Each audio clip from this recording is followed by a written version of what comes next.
कट्टा की बात की जा रही है सर। समस्तीपुर में राहुल गांधी ने कहा है सर कि 10% समाज के लोग ही इंडियन आर्मी पे कंट्रोल किए हुए हैं। देखिए, मुझे लगता है इससे ज़्यादा दुखद शर्मनाक तो ये है ही, साथ में ये दुखद बयान भी है।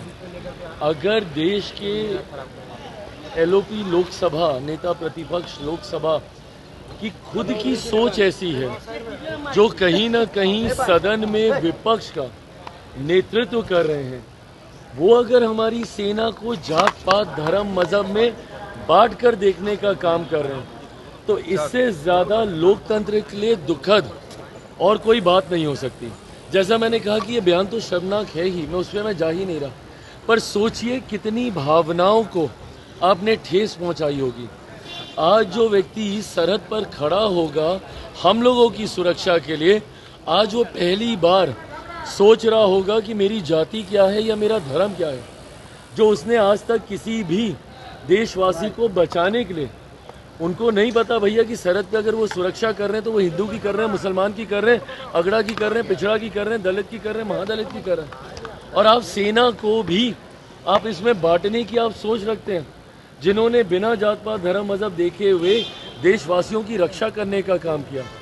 और अगर आपको इतनी ही चिंता है राहुल जी, तो बता दीजिए ना कि देश की सत्ता में लंबे समय तक कौन था शासन में भैया? आप, आपके परिवार के लोग थे ना। अगर आपको सत्ता में भी, अगर आपको सेना में भी जाति के आधार पर अगर आपको विभाजन करना था तो करवा देते। नेहरू जी थे, आप ही के परिवार के थे, इंदिरा जी थी, आप ही के परिवार की थी, आपके खुद के पिताजी मंत्री प्रधानमंत्री रह चुके हैं, उनसे आप करवा देते। आज आपको ये याद आ रहा है। चुनाव में मैं समझता हूँ कई बार हताशा होती है, निराशा होती है, कई बार आप ऐसी बातें बोलते हैं जिससे ध्रुवीकरण हो, बट एक मर्यादा हमेशा रखनी चाहिए।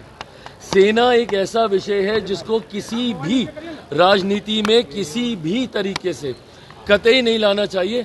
आज राहुल गांधी जी के इस बयान ने ना सिर्फ मौजूदा जवानों को, सैनिकों को अपमानित करने का काम किया है, बल्कि हर वो शहीद जो सरहद पर हम लोगों की रक्षा करते हुए शहीद हुए हैं, आज उनकी भी आत्मा को ठेस पहुंचाने का काम राहुल गांधी जी के द्वारा किया। सर, यादव ने एक वीडियो शेयर किया है जिसमें समस्तीपुर में एक सभा हुई थी आरजेडी का, उसमें कट्टा को लेकर गाना गाया जा रहा है। चुनावी सभा है, वो भी आरजेडी की। देखिए, आरजेडी के कल्चर में ये रहा है, उनकी कार्यशैली का ये हिस्सा रहा है, हुड़दंग मचाना, गोली बारूद, इस तरीके के चीज़ों का इस्तेमाल करना। ये वही 90 के दौर के ही है ना, जिस जंगल राज की हम लोग बात करते हैं। आज भी आप इनकी सभाओं में देखिए किस तरीके से हुड़दंग मचता है, किस तरीके से एक अराजकता का माहौल इनकी सभाओं में रहता है। तो ये अपने में दर्शाता है कि भाई सोच और कार्यशैली तो इनकी वो 90 के दशक वाली है ना। अब जब ये लोग ऐसे ऐसे गाने अगर ये लोग प्रमोट कर रहे हैं, ऐसी भाषा, ऐसी बॉडी लैंग्वेज को ये प्रमोट कर रहे हैं, अभी तो सत्ता से दूर है।